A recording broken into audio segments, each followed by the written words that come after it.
Everybody, this time I'll call the January 13th, 2025 meeting to order. That's still tough to say. Welcome everybody in attendance. Thank you for being here. If you will, please stand for the Pledge of Allegiance.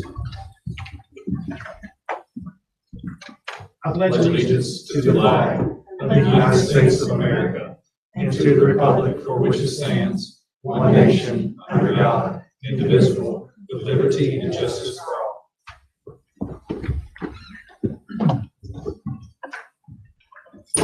Mr. Green, I assume you're definitely not having the student presentation. We have, yes, Mr. Chair. We decided to postpone them until another month when the travel isn't so treacherous. Yes, indeed. All right, very good. At this time, we'll be looking for the approval of the December the 9th, 2024 minutes. Has everybody had a chance to review? We have a motion second to approve. I make a motion that we approve the 2024 December 9th board minutes. All right, all in favor say aye. Aye. Opposed, nay. Motion carries 7-0. Mr. Green, I will turn it now over to you for the Board Appreciation Month. Thank you, Mr. Chair. This time every year in January, it is Board of Education Appreciation Month, and it is my great honor and pleasure to work both for and with you guys as a Board of Education. If you don't mind and will indulge me, I'd like to read a statement in honor of this particular month. Thank you, Polk County Board of Education. School board members exemplify community representation in education. They're dedicated to service and put forth significant effort to assure that our schools are providing the best education possible for the children of our community. That's why we're once again taking this opportunity to recognize you during School Board Appreciation Month. Board of Education members are citizens whose governance affects our children, what they learn, who will teach them, and what kinds of facilities house their classrooms, and more. With the advice and counsel of the educational professionals they hire and oversee, our board members have an impact on virtually every aspect of our schools. This is a huge responsibility and one that should not be taken lightly. They represent our communities and they take this responsibility seriously. Board of Education members across the state and country continue to be at the center of heated social and political debates. Many have endured unfair criticism or found themselves victims of political agendas. These individuals now serve in a context where past precedent and conventional wisdom do not always apply, and at a time when varied and changing mandates, rules, and procedures are handed down. Most importantly, they put the education of students first, before personal agendas, politics, or any preconceived notions about the difficult issues they must investigate, or they must navigate. Too often, we neglect to recognize the dedication and hard work of these men and women who represent our communities. The staff and students of our school district wish to express sincere appreciation for the leadership and support provided by each member of the Polk County Board of Education. We hope others will join us as we salute the Polk County Board of Education, whose dedication and leadership help make our schools some of the highest performing in the state. We applaud you for your vision and voice to help shape a better tomorrow for our students and for Polk County. So on behalf of all of our staff and all of us in the administration, thank you very much for your service as Board of Education members here in Polk County. And Mr. Bell will be entering us into the good. Thank you, Mr. Chair. We appreciate that very much. Thank you. All right, moving on under instructional. First topic we have here is the EC annual report. Ms. Tony Hagan. Thank you.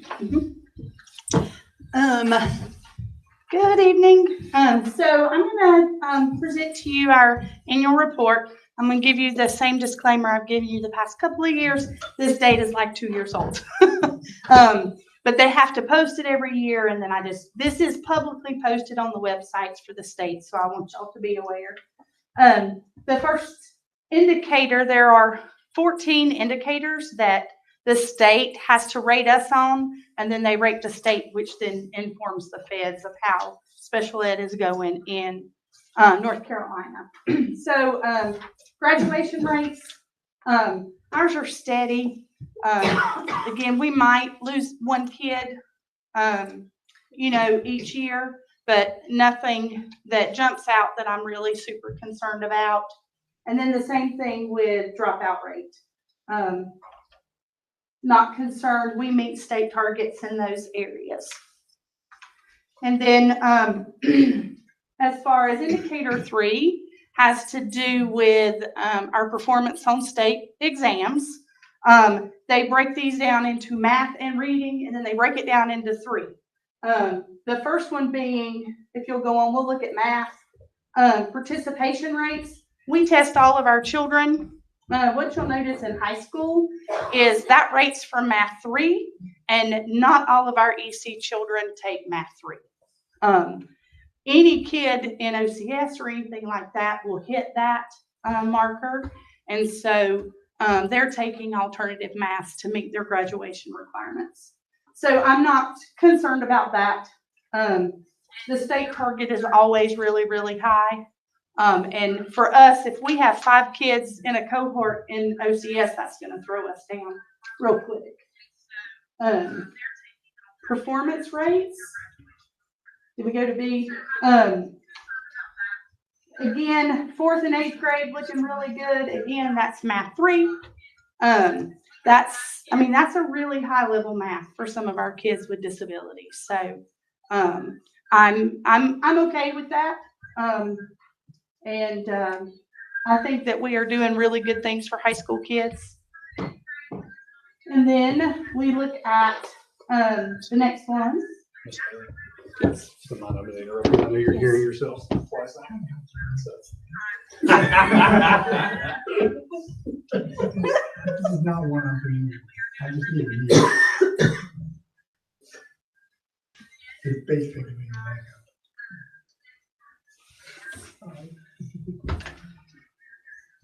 A little more Fun southern times at the board twang meeting. than I realized I have. I have a little bit of much of a southern twang there. My apologies. Hard to hear yourself sometimes. Great job. All right. And then our extend 1 kids. So that's our children who take the alternative assessments in math. 4th and 8th grade. Again, we might have 1 kid per grade level, or maybe 3 kids in a grade level that take that exam. I was always a self-contained teacher before I got into administration, and that test we won't talk about. So it is, when you see kids performing, we have some kids that do really well if they are academic learners. Our lowest kids who are learning functional skills are not going to be able to perform on that test. And parents and teachers alike want these kids to have the skills that they need. And if they can multiply, fine. And if they can't, we need to be okay with that. They need to learn how to make choices and communicate and talk and not necessarily solve algebra problems. And then the state has added this over the past couple of years where they've started talking about opportunity gap. And this is the difference in our students without disabilities and students with disabilities. So if our students without disabilities are 80% proficient, what they're saying is there's a 60-point difference. So we're 30% or 25% proficient. My math is not good tonight. So those gaps range again, depending on how many kids we have.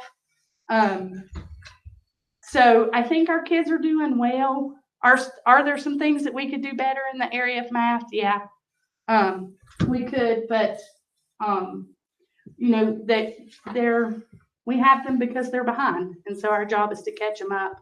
They don't always meet proficiency, but our kids with special needs grow every year. And then it's the same thing with reading. So again, proficiency rates, we test our kids. We can just quickly go through those, Brandon. 4th and 8th grade, extend 1, doing well. And then the gap actually has gotten smaller in reading. So, which is what we focus a lot on in the EC realm, is teaching kids how to read. All right. Indicator 4 is suspension and expulsion.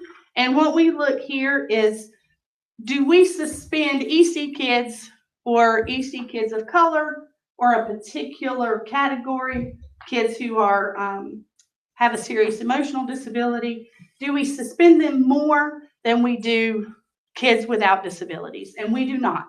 We do not have a problem with that area. Least restrictive environment. This is almost always very similar. We just skirt under the state target for kids in regular classes because of the way we structure high school. And if a kid takes curriculum support in high school, it pushes them over 20% in special ed by like 2 or 3 minutes. Yep. And so it makes their setting resource. Again, I'm not too concerned with that. I think that our high school teachers make very good decisions about if a kid really needs curriculum support or if they don't. So I can live with that. We do not have an issue in the more contained, like our all-day settings or homebound or private schools or anything like that. Preschool, very much the same thing. We typically have 2 settings that we do for preschool. One, the children enroll in our preschools, and they are inclusive settings. We do not have a separate preschool. Haven't had the need. We have been doing really well managing, keeping them included in that gen ed preschool. So that's 70% of our kiddos. We don't have any in the other setting. The other setting we have is what's called provider location, and that's our kids that don't enroll. They come to our schools to get their services, but they don't measure that one on this indicator. Gail and I were actually really proud of our preschool outcomes. And so when you look over these next 3 things, what this is when a child enters our preschool program, not necessarily Kathy's program, but our EC program, we do what's called a COSA, a childhood outcome summary form. And so we rate children in 3 areas: emotional skills, academic skills, and behavior skills. And so when they come in, we rate them. And as long as they've been with us for 6 months, we rate them right before they go to kindergarten. And so these are the outcomes that we get. That first line is the number of kids who just shut up. They just had a trajectory that took them and they grew phenomenally. And that particular year, it was amazing. All the kids grew really well, and 83% of the kids were at their same age peers.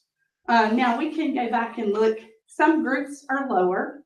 Like we think last year's group will be a little bit lower because they were much more lower functioning.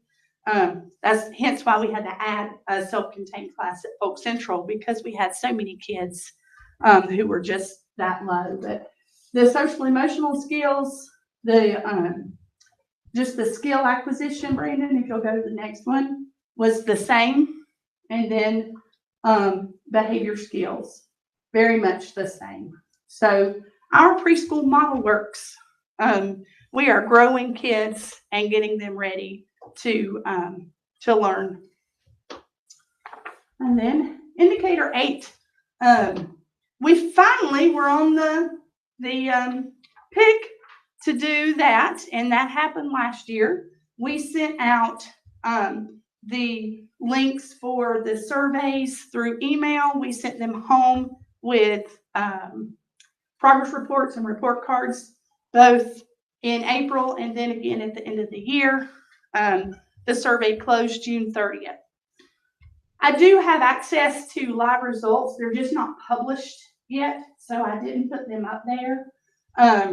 They just haven't calculated and given us the final results. I was very pleased. Ours came back 75% or more as agree, strongly agree, or very strongly agree. And that survey asked, do you feel like you are a part of the IEP team? Do you feel like you had input in that meeting? And I can tell you we had maybe 1 to 3 disagrees or strongly disagrees throughout the whole survey. So as far as surveys go and the way that surveys work, I feel very good about those results. Teachers are including parents in IEP team decisions. For your information, we do have it, because the state likes to change things. They are now going to send that out every year. So We are in the process of getting emails ready, getting ready to mail things. They have changed the survey from like 12 questions to 3 questions now. So it will be very quick, and they're going to do it for all counties now for the whole state every year. So that will be coming out soon, and all of our kids will get the opportunity, or our families will get the opportunity to do that. So we'll have more timely information and results on how parents feel about that. I'm sorry, I'm losing my voice. I have been sick. We also look at another, just like we look at suspensions for disproportionality, we look at that for placement category as well. Again, we do not have an issue with that. Indicator 10, sorry, I think I misspoke on that one, but 9 is students with disabilities totally, and then 10 is individual categories like learning disability, emotional disability. Again, no issues with that. Indicator 11, the state wants you to be perfect. And I like to be perfect. So I had to learn to be patient. And sometimes things just don't happen on time. And so we are pretty good. I think if we miss a 90-day timeline because of snow, actually, I have looked this year, I had to do a report because that's what the state likes to do. You have to do a report if you're not perfect. And our issue has been actually parents not signing consent in time. So if they want to think about it and, we're running up on the timeline and they don't get it back to us, or printer doesn't work that day and parents don't get it back to us, that has actually been our issue for the past couple of years, is that parents aren't signing that form. And if they don't sign it by that 90th day, it counts against us. So again, I'm not worried. Our staff works so hard. They will call me and apologize. So they do a good job and work to meet that timeline. What can I say about Gail Spitznagel? This is a timeline. So if you don't know Gail, you should meet her. She is phenomenal, and she manages all of our kids who come in at the age of 3. And Gail and Amber are on it. So they meet those timelines. And then 13, we don't have any data for the last 5 years. I imagine we're coming up in the next couple of years. So I didn't add that. And then 14 is the same thing. You won't get 13 data until we're audited. They totally redone the way that they do audits. So I'm not sure when we're up. And then 14, we did ours about 3 or 4 years ago. So we'll be on the list again here soon.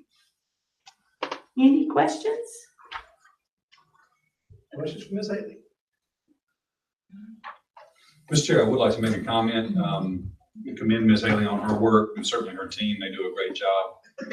Polk County Schools, I think, is currently about 19.5% identified as exceptional children. We are funded at the state level at 13%. And this is something our new state superintendent and the State Board of Education, I think, are working very hard on from a legislative perspective. But if we don't receive some changes to the funding model, and we don't get some support on the staffing side of things from DPI, we're going to be in some serious binds when it comes to finances and programmatic delivery.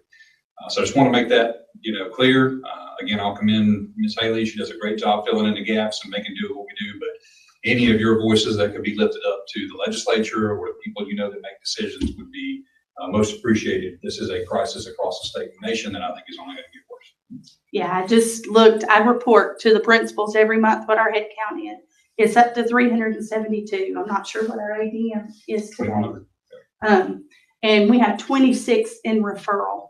So if 80% of those, we're creeping on up there. We've not quite hit 400 yet, but I'm a little worried that we are. And we have increased staff quite a bit, just adding new positions or moving positions, added a lot of TAs. And our teachers' workload is getting more because you can only stretch the budget so far. And so they're used to having caseloads of about 18, and they're having caseloads of about 25 to 27. So safe to say that both the incidence rates and the severity of the disabilities are increasing? Yes. Okay. Especially in the area of behaviors, we have the intensity of behaviors and the number of children with high intensity behaviors just since I have been here. So this is my 5th year here, is probably, well, when we came, we had about 1. We have probably 10. So 1,000-fold, is that right? It's a pretty big increase. Yeah. But we have some pretty amazing staff. We've done some good programming. And I have to say, we were just thinking about some of our kids in one of our special programs at Polk Central, who 2 years ago were unmanageable, are being successful. So it's worth it. It's worth it. But 2 kids that I didn't know if we would be able to manage in school at all are not only managing, but they're really thriving right now and leading some of our new little fellas in that room. Yeah. Well, we know what a difficult space it is to operate right now. We appreciate all you and your team do for sure. Thank you. All right, Mr. Green, moving on to the next item, we have poultry judging overnight field trip request. Mr. Chair, very straightforward, a typical annual event. And again, cannot speak enough about the benefit for our kids. They learn a lot from these visits and trips. So would love to have your approval. I have some that are very much like your approval as well. I so move. And a motion and a second. Any further discussion? All in favor say aye. Aye. Opposed, nay. Motion carries 7-0. Mr. Green, sticking with you, we have the continuous improvement process. Yes, sir, Mr. Chair, I wanted to talk a little bit about strategic planning, but before I get to that point, I want to make sure the board is aware that we still operate a continuous improvement program. It's been very similar for the last decade, maybe 15 years that I've been involved with it. And it involves us making 3 visits a year to our schools and talking with their improvement teams about, on the front end, what are your goals? In the middle of the year, how are you doing on your goals? At the end of the year, how did you do? And what are your goals for next year? But I wanted Ms. Crump to say just a few words to you about those meetings and that process so that you can get a feel for the types of things that we're focused on looking for at our schools and also what we're hearing in terms of feedback. Ms. Crump? Okay, good evening. Yes, so we're in the process of doing the mid-year meetings with those schools, and we do meet with the administrator and their teams together, and we ask that they pull data that we can look at and for them to discuss, to disaggregate that data with us and talk to us about goal setting and their plans for moving forward. If they see problems, how are they attacking those problems, those types of things. So some of the types of data we've asked them to pull, performance data, for example, the state standardized test in reading, math, science, all the EOCs, growth data, expected versus actual growth. Of course, we look at obviously subgroup performance and trends over time with specific subgroups. We've asked them to look at suspension rates, expulsion, dropout rates, all of those types of disciplinary data sources that they have available to them.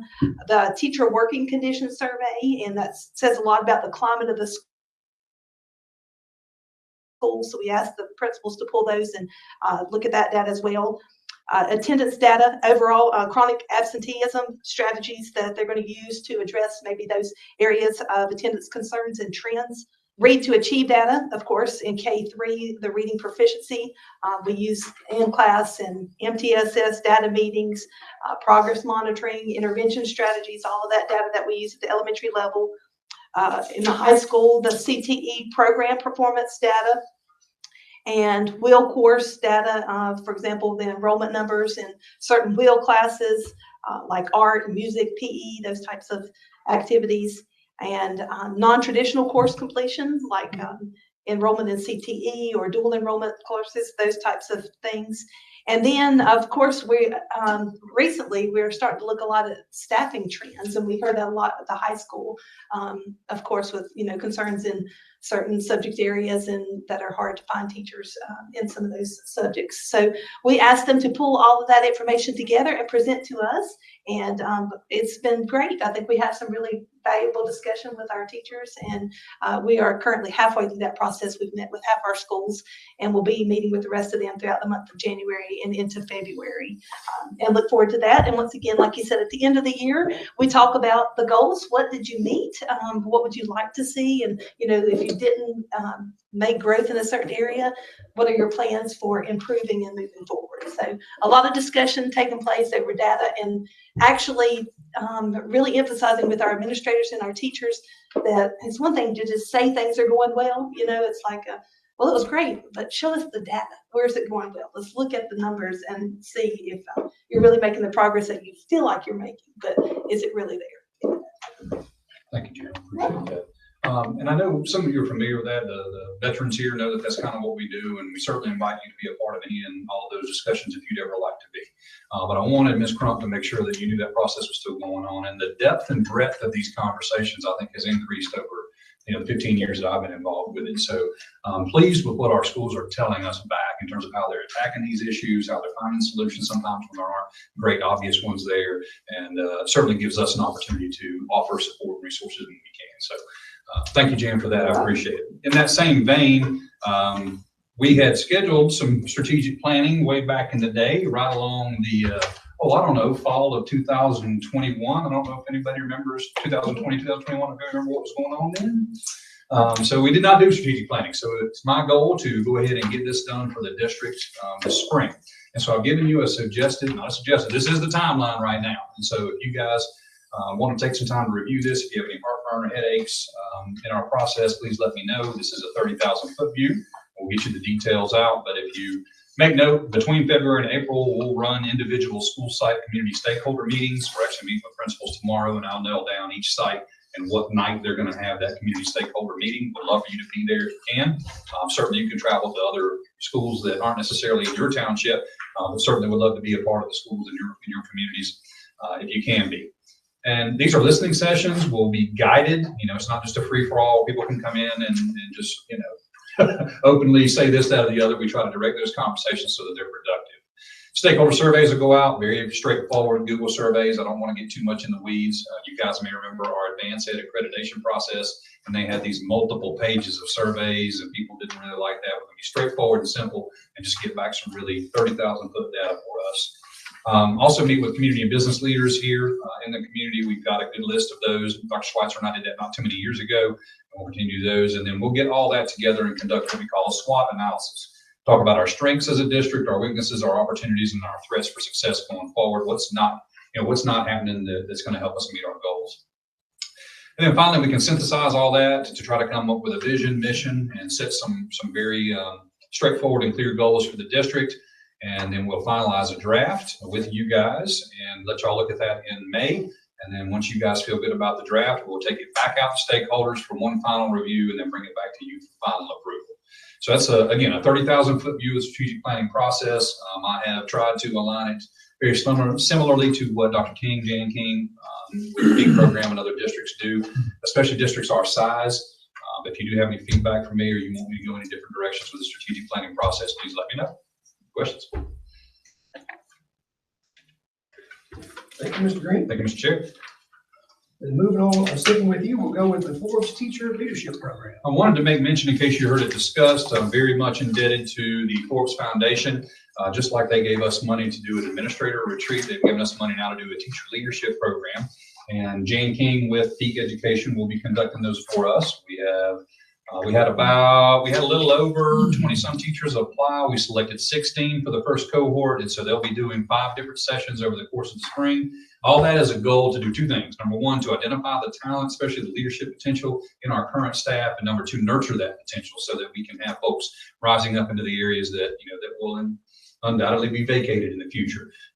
The other thing it does, I think, even for a teacher who stays in the classroom, how can they better impact their colleagues, their peers? How can they grow as a leader in their own school setting? And then the third thing I like about it is that you're giving these folks a little bit bigger perspective. In other words, you're showing them behind the curtain a little bit so that when you do have those conversations in break rooms about, well, why can't they buy us X, Y, Z? That person may have a different perspective and say, well, they would have to cut X, Y, Z to buy you X, Y, Z. And so having people on the ground level that are trusted, that are leaders in their own school also gives us a vehicle for communication and for good relationships out in our school setting. So just wanted you to know that's going on. It's starting January 21st, and very excited about that. And again, a big thank you to the Forbes Foundation for sponsoring this particular training for our teachers. Aaron, you say you picked 16. Picked 16. 24. That 24, 25 that applied. Yeah. Some of the reasons we did not select, some of them didn't have a great goal for why they wanted to be in it. We had a couple that were beginning teachers, and we just felt like they need to get through their beginning teacher process before they take, the next step in that. And then one individual, I think, had only been with us for a year, and we want to nurture those people who've been with us for a while, understand our culture, and kind of know where we're at. So very pleased that's an opportunity for our teachers. Sure. Any questions for Mr. Green there? Well, thank you, sir. Thank you. We'll move along under administrative. Looks like Ms. Lovelace has you prepared to do our budget amendment. Just so the board knows, and not trying to spread her business everywhere, Ms. Lovelace recently had surgery, and she regrets that she cannot be with you. She is doing well, and as stubborn as she is, she actually did not try to come in or go to work, and we hope she'll continue that this week and recover fully. But yes, sir, I am stepping in for Ms. Lovelace. If you'll take a look at your budget amendment, Dr. Schweitzer has it pulled up there. I'm going to do the micro machines version of this and try to get through it pretty quickly. If you see the amendment number 2 in Fund 1, which is our state funds, is additional revenues for testing bonuses. Those come this time of year after that initial semester of testing. We'll go on to Fund 3 in federal. We have Title II money supporting effective instruction. That Title II money comes through. We use it specifically for class size reduction. In other words, we basically use that money to employ another teacher to reduce the class sizes in our district. In Fund 4, capital, we've got some money coming in for dishwashers that were budgeted for the high school in Sunny View. So that's what you see, that amount. We talked before about the priciness of industrial and commercial dishwashers and how fun that is. So that's why your budget amendment's sitting there. And then in Fund 8, grants and donations, we have had Forbes, the Community Foundation, Burroughs Welcome, and the Community Foundation of Western North Carolina offer us a lot of relief money for Helene impacts. And that's the budget amendment on Fund 8. And be looking for approval for all, Mr. Chair. Any questions for Mr. Green, first of all? Well, on that Fund A, she's got it shown under Amendment 3. Oh, we need to move that. I'm glad you noticed that. I will tell her to change it, Ms. Allen. Thank you very much.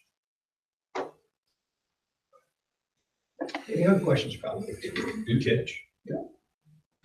If not, we'll be looking for a motion and a second for approval. With that change, I move we approve the budget. I second. Motion and a second. Any further discussion? Being none, all in favor say aye. Aye. Opposed, nay.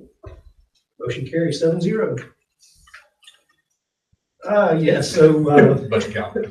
sticking with you, Mr. Green, we'll go to the 2025-2026 budget calendar. Yes, sir, Mr. Chair. I can't resist making the comment that I think it's hilarious that we get a final approved state budget usually in October or November, and then we turn around and start our budget process in February. So anyway, we're submitting this budget timeline to the board for approval. This will be the way we conduct business. It is very similar to what we do each year in developing our budget for submission. We need approval from the We'll board. be looking for a motion and a second for approval. So moved. Second. Motion and second. Any further discussion? All in favor say aye. Aye. Opposed, nay. Motion carries 7-0. And next we have the Head Start no cost extension. Is Ms. Harding with us? No, it's going to be Mr. Green? Superintendent again. I apologize. As you can read in there, this is a request for a no-cost extension award. This is coming through our federal programs there. It's an additional 12-month no-cost extension for the grant award budget period of July 24 through June of 25 to replace existing preschool playgrounds at Polk Central, Saluda, and Sunnyview schools. That's going to be in the amount of $460,000, a little over that. If approved, that new budget period and project ending date would be a calendar year from the end. So it would be 6/30/26. And we did get this award just as Helene impacted our area. It required our district, we focused on those kinds of issues rather than getting to the playground piece. So the board would simply be approving this no penalty, no cost extension of the grant so we can do that work, but have enough time frame to do it well. Got it. Of course, I thought we'd already done all this. We did approve the projects. Now we got to approve the extension. Any questions? Looking for motion and second for approval. So moved. Oh, you got a motion over here already. I'll second. Got a motion and second. Any further discussion? All in favor say aye. Aye. Opposed, nay. Motion carries 7-0. All right, we'll go to now Dr. Schweitzer with the PCHS paving project, phase 2. Thank you, Mr. Chair. Very quickly as a recap, it's labeled as phase 2, as the board recalls several years ago. It's been, can't believe time has flown that fast. It's maybe been about a year and a half now that we paved the front end of Polk County High School and completed phase 1 of that project. We elected at the time to break that entirety of repaving the campus into 2 phases for a variety of reasons, complexity, and also budget considerations. This is phase 2, which is the back end of the school. And I'll walk you through some of the proposed changes here in just a second. We did take this out for bid this past year, and when the bids came back, we went through the bid cycle of not having enough bidders in the first cycle to a rebid where we collected some budgetary data and determined that, given some of the parameters at the time, it was not a project the board was interested in pursuing with some budget constraints.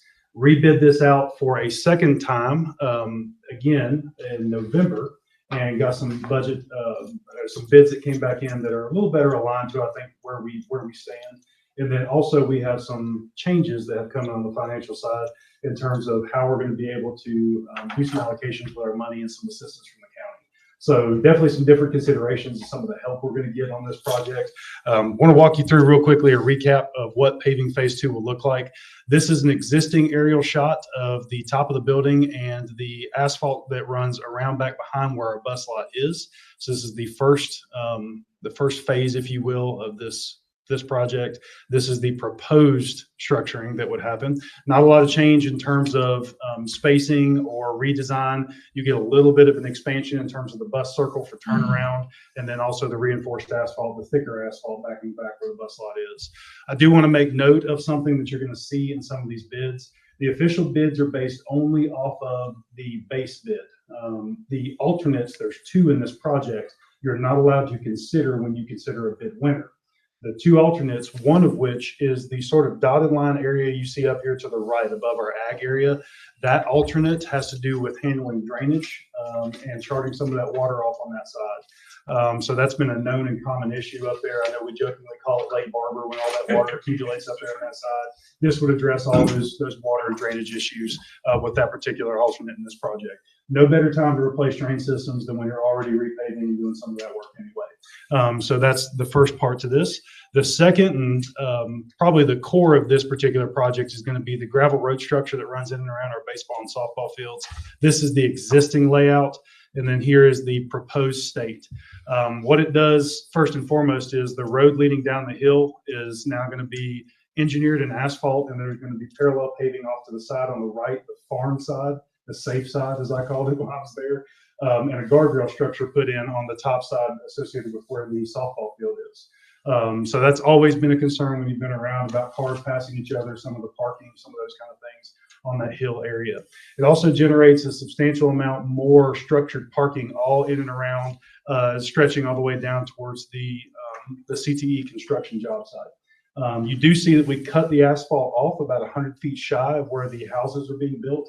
That's being done because board approved about 2 years ago for us to revamp that access road in the rear of our campus to widen it and also get it up to standards to be able to handle the houses being moved on and off campus through that access road. In other words, prior we were moving these houses all the way up through and around our campus. Not a good thing for fresh asphalt. So we wanted to do that project to be able to just have them go straight out the back. So cutting off the asphalt down on that end. One of the things I won't say lucked out on, I think it was proper planning prior to this and in putting in some of the infrastructure. Our drainage system that exists down on this end of the field has been cambered and is still in great shape.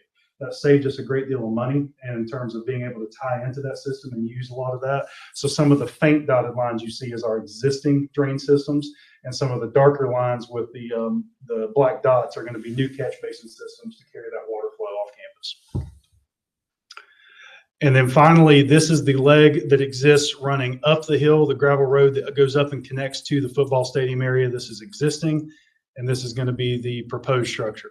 The road that wraps around and heads up towards the football field, there's not enough real estate to widen that to meet DOT 2-lane structure requirements. You only have about 18 feet of room there without constructing a pretty significant retaining wall all the way through there. When we looked at building that with our engineer, that was going to spike this project well over $1 million to build a retaining wall all the way up through that side, just to have approved access for a 2-lane road. Now, at 18 feet, 2 cars can pass each other. We just can't legally call it a 2-lane road on our campus. It's going to be an access road, 18 feet wide to be able to run up through there. That will also be paved on that side. The heavy dotted line you see is our main water line that feeds both of our field house areas down on that end. So they definitely wanted to denote that. Also, curbing will be put in place to carry water flow and chart that water down the sides. The existing asphalt that is at the entrance to our football stadium will also be replaced. The second alternate you're going to see on the bids is actually seal coating the interior of the football stadium. That asphalt is actually in fairly good shape. It's not getting nearly the kind of road traffic that some of the other asphalt on our campus is, for obvious reasons. We do think seal coating it will prolong the life of that inside the stadium, and also it looks really good for a number of years after you do that work. And us already tacking it on to a major project got us a pretty significant deal on doing that seal coating as an alternate. So that's our second that you'll see in the bid proposals. So the actual proposals came in as bid tabulations the following. We had 3 bidders: Site Development, Tar Heel Paving, and JLS Company. Again, the winning bid has to be based off of the core bid, not the 2 alternates. So the actual combination of demolition and paving and site work are what these base totals down here are based on. That's not entirely true because there's a little bit of a bond premium that's also in there as well, but that all represents your base bid on the project. So the apparent low bidder for this project, which has been confirmed by our engineer, is actually going to end up being Tar Heel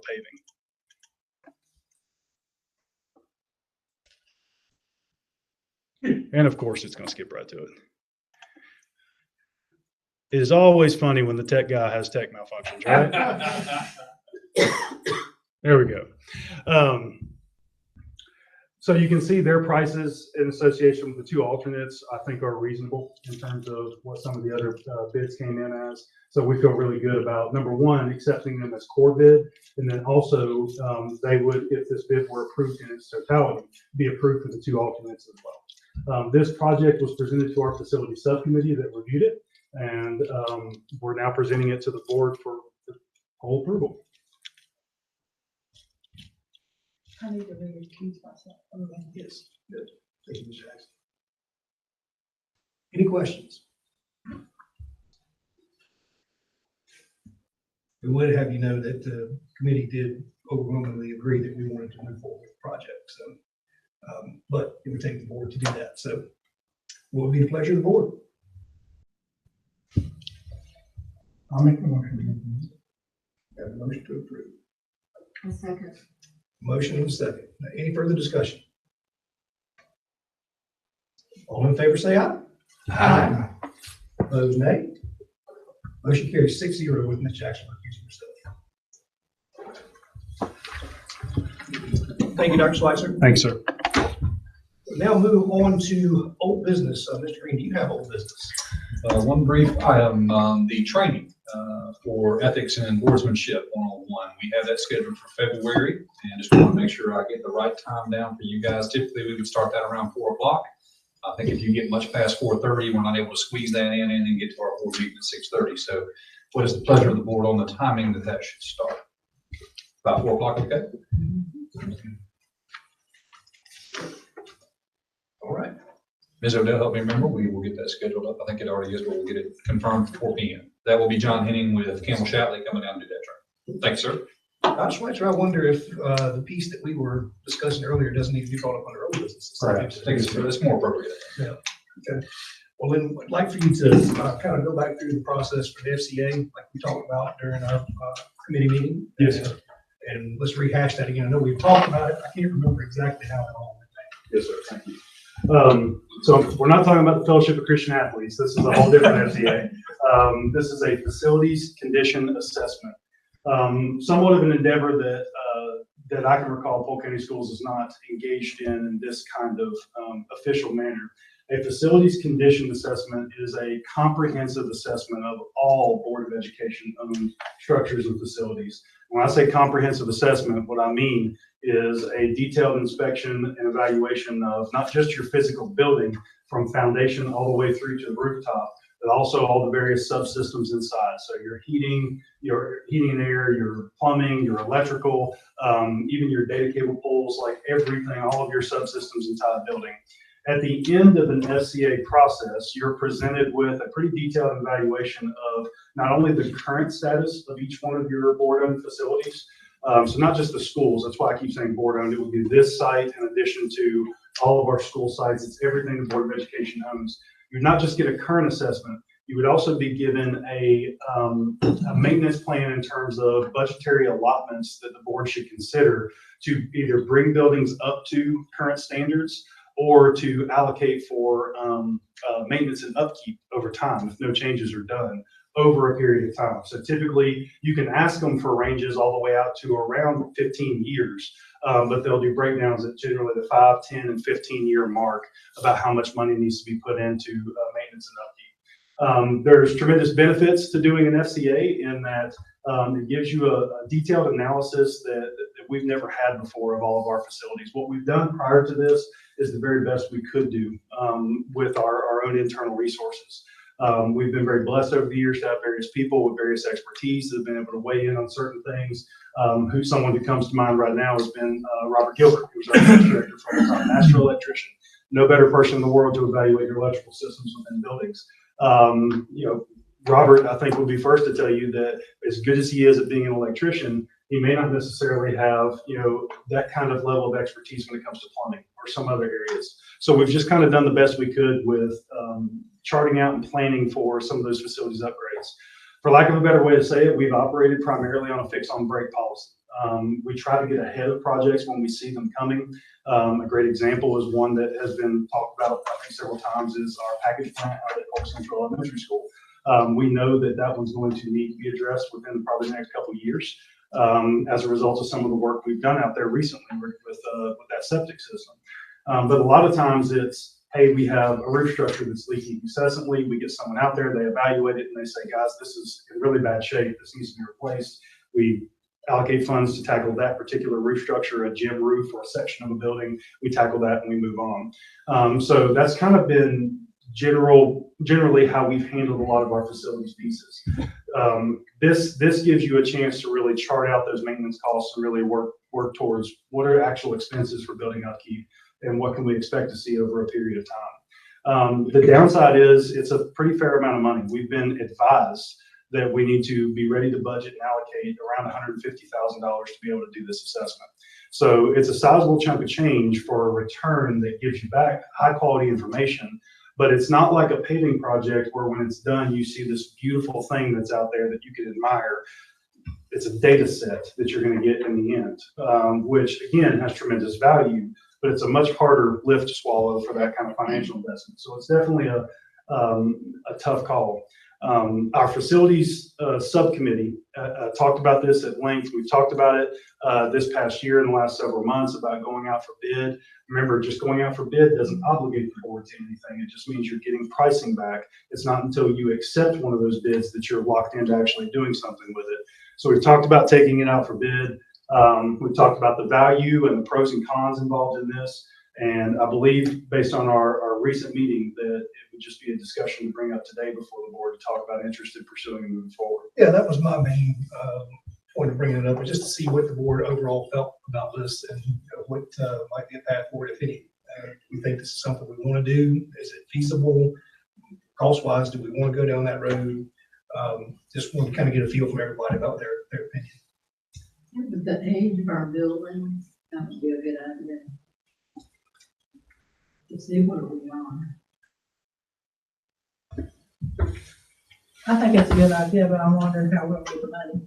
Yeah. Well, that's what- With the paving. That was a question we asked. Dr. Schweitzer has a game plan for it. What the hope I think is that we'll get some kind of help with the paving project, and then we'll get some bonding money to help offset the other part of that, and then maybe the sales tax set aside would be what we could go to help pay for this FCA. So. We still will be able to feed kids next year. Right. So I'm glad you brought that up. The capital money is not able to be used on operation. Right. And so I want to make that clear that, even though we'd be spending a pretty good chunk of capital money, that's not going to help or hurt us on the operation side. because that money has to be used for capital. So I'd answer your question. Additionally, he's trying to get special lottery money for this, which can only be used for this. So if he's able to do that, essentially it would be money we wouldn't be able to use anywhere else. Right. And what we're doing right now is just going out for a bid to know how much we're going to spend, not actually spending it. Yeah, to this point, it is possible we could get this from lottery money as well. I have a pending application with DPI to see if I could have this approved to be used as lottery funding. Because essentially what you're doing is the same thing you're doing for school strategic planning. You're just doing a facility strategic plan. And I was going to offer that it's good timing for that. Not only that, you've got some developments and some increased, growth in the county that's coming. And so I think if you are going to start having conversations about, it's a bad word, Mr. Green's not advocating that we consolidate these schools, but when you start talking about the cost of repairing some of these ancient buildings that we have, it's going to come up. It's going to be a topic of conversation. So I think having something concrete that we can lean on instead of us just, Aaron Green and Dave Sherman and Robert Gilbert running around saying X, Y, Z. We did something superficial with Schneider a few years back that I thought gave us a lot of good information. So I just think this is we think this is a much better way to go and something that's sorely needed. Never done it before. Having it on file will be good for, the foreseeable future. It might also tell you not to consolidate too. Absolutely true. It could tell you some things you don't want to hear. But I think if we're ever going to have sufficient leverage in conversations, not only locally, but at the state level and even the federal level sometimes for increased funding for capital, we've got to have something more than just our opinion. So I guess we just kind of want to know what the overall board feels. And I think the general consensus I get is that most everybody would like to at least look at the bid process and go through it. Mr. Chair, would you like to direct us to go ahead and get down the road of creating a bid process? Sounds like that's what we need to do. Dr. Schweitzer, would that be us crafting an RFQ or an RFP and bringing it back to the board for their approval for submission? Yes, sir. I want to reiterate that saying yes tonight does not obligate the board to any financial expenditures at this time. Now, when we come back with the bids, that's when the discussion really happens. So, Sounds good. Thank you, Dr. Schweitzer. thank you, sir. Mr. Green, any other old business? I know it, sir. New business. So I sent you a flyer about PC4K. We're doing that again. And just want you to know, you have a table there for the Board of Education. You are certainly invited to come. We'd love to see you there and be a part of that. It is at the Equestrian Center the Saturday before the Super Bowl. And this time we are not outside. We're actually inside the International Building on the 3rd floor. So it's ought to be a touch warmer there. But we typically raise somewhere between $40,000 and $60,000. Advent Health Polk has agreed to underwrite the cost of this particular fundraiser, which I think is outstanding. And so we'll get even more profit this year. But just want to make sure you are aware of that, and you are certainly invited. Obviously, if anybody would like to donate our items for the auctions or those things, you're welcome to jump in the soup there. We'd love to have you. I think we've got a milk bid issue. Is that correct, Dr. Schweitzer? Did anybody give you anything? No, sir. I haven't got any information on that. She sent that email saying that they were going from Mayola to Bent. Yes. Here's what's happened. Long story short is that we went with Mayola for our milk bid. They have not delivered on their promises, and in fact have fallen short to the extent where Ms. Peter would like to go ahead and move on to PET. That was the other bid that we received, and they are a much more reliable partner. And so she wanted you to be aware of that, and I want to confirm that she indeed called them, tried to get them to follow through, tried to get them to do what they're supposed to do, and it's never met their obligation on that side of the bid. So at this time, we have dropped back. The only other bidder was PET, so she wanted to make sure the board was comfortable with us moving on to PET. Again, I'm not sure what else we would do. We need milk. So, any questions from the board? I don't think there's any action necessary there. We're just switching bids. Everybody good? Yep. And then finally, the giant elephant in the room with the school calendar is we have missed 3 days with the announcement of tomorrow being a work day, which again, I'm sure kids are thrilled about and parents are not. What we would offer to you is that given Helene and the fact that the state did waive some of those days, I'm not sure it's a good idea for us to continue just waiving days. I'm not going to go willy-nilly. Our kids need to make sure that they get the instruction, that they do what we've already missed a bunch of days. So administratively, we would suggest to you that we follow this adjustment to our calendars. Friday will be an annual leave day. If you look at the original calendar, we had an annual leave day at the very end of our school calendar. We would simply move that day to last Friday, January the 10th. And you can see, Dr. Schweitzer. If I could share with the board real quick your packets. If you see the top page that has the blue header, that is our existing calendar as it is. The 2 pages that follow it are the options that Mr. Green is addressing right now. And ignore the header that says Polk County High School, Polk County Early College. It was just easier to present a single calendar for us to work with tonight. Our elementary schools follow the same exact calendar. So on the original calendar, if you look at that May 30th date, we have moved that back to January the 10th on both calendars. You see that. The option we were looking at in terms of 1 and 2 were originally to say, okay, do we want to take the March work day or the April work day, March the 14th or April the 18th, and apply that to today? Well, now that we have missed tomorrow as well, these 2 options probably don't address tomorrow's day. So what I would offer to you there is to take both the March the 14th date and the 18th of April, which is Good Friday, and put them right here today and tomorrow in our calendar. So you would have an optional day for today, a required day for tomorrow, and you would take those 2 days off and they would become student days this spring. There may be some heartburn. That is Good Friday. Even though spring break is a different week this year, we've always tried to give at least 1 day over Easter weekend off. So that may be something the board wants to discuss. Again, I think administratively, we are feeling pretty strongly that we need to try to make some of this time up, that our teachers need time with kids, especially given that the forecast for next weekend doesn't look great. So I will let the board discuss what they would like to do going forward. I did not think that Monday was a good option because it is so close. I don't think you change the workday on Monday that quickly. It's also Martin Luther King Jr. It's a holiday, so I want that to continue to stay there. I think that's our advice. But the March date and the April date would be our suggestions for making up these 2 days. Comments, questions? I'd rather do Monday than go 2 whole months in a row. These teachers are going to be burned. But that's a good issue. They had a good fall break. That's terrible. They did not have a good fall break. I don't believe that to be true. You can get a lot of pushback about Monday. Yeah, he would. I think he was too. The other thing is that we are now, if we don't make some of these adjustments, we're going to fall under the hour requirement from the state. Now, we do have those waivers we can lean on, but I was really trying to make it through the year without having to do that. Again, up to the board. Your calendar, your decision.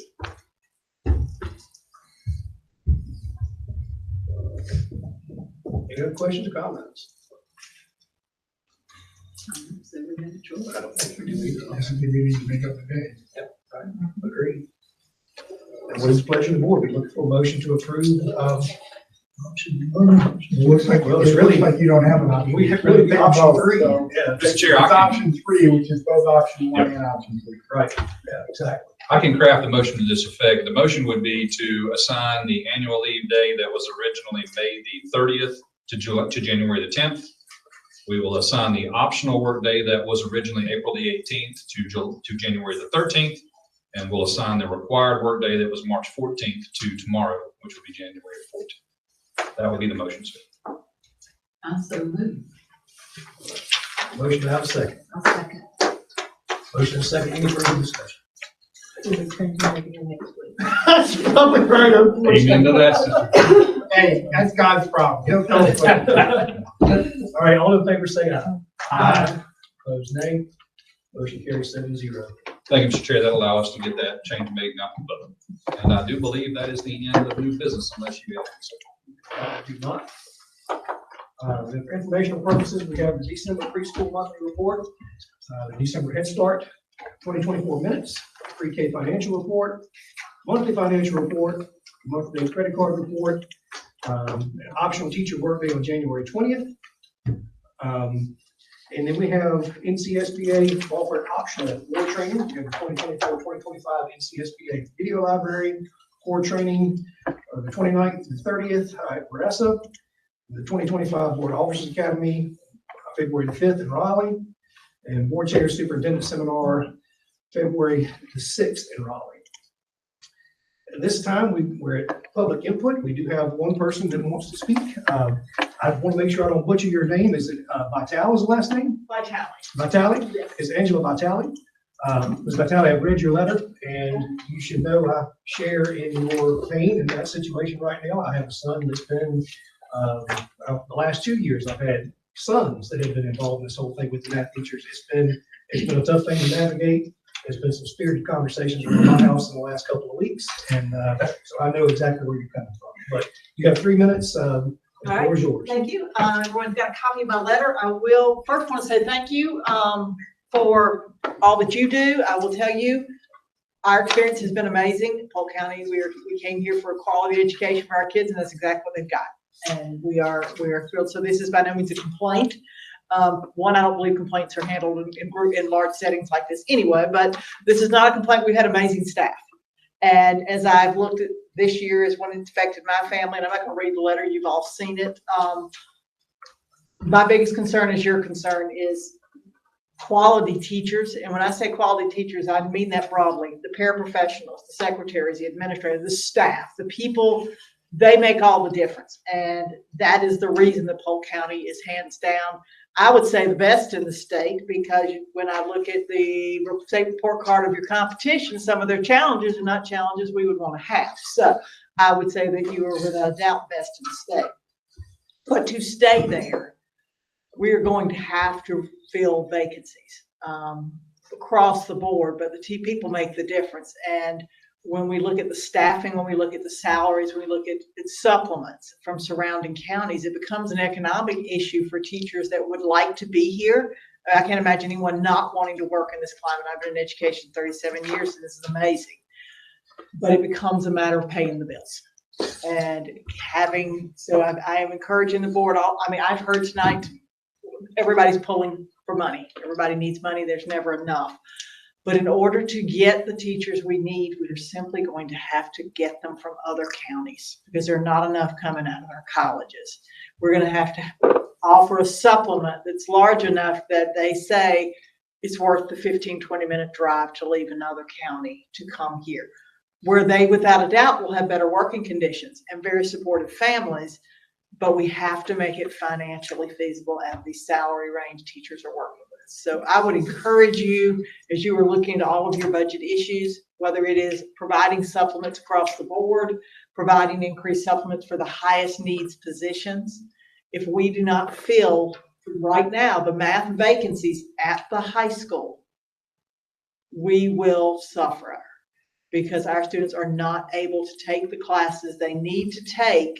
Mine alone, I'm looking at summer options before they go to college to help prepare them for college because they need a math they're simply not able to take. And it is no one's fault in this room or in the high school. Please do not hear me say that. It is no one's fault, but if we don't fix it,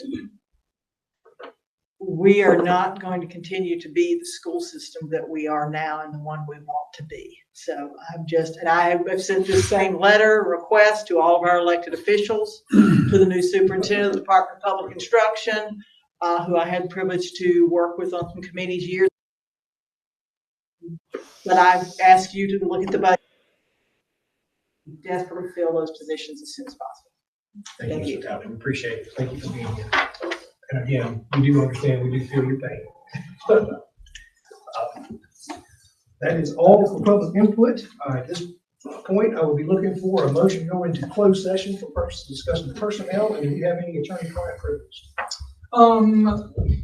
No, I think it's revolving around personnel. You might need some attorney-client input, but it's all around personnel. Okay. The person discussing personnel. Motion is second. All in favor, say aye. Aye. Opposed, nay. Motion carries 7-0. Thank you all for being here. Thank you. What do you need me to do? You can just take the lids off.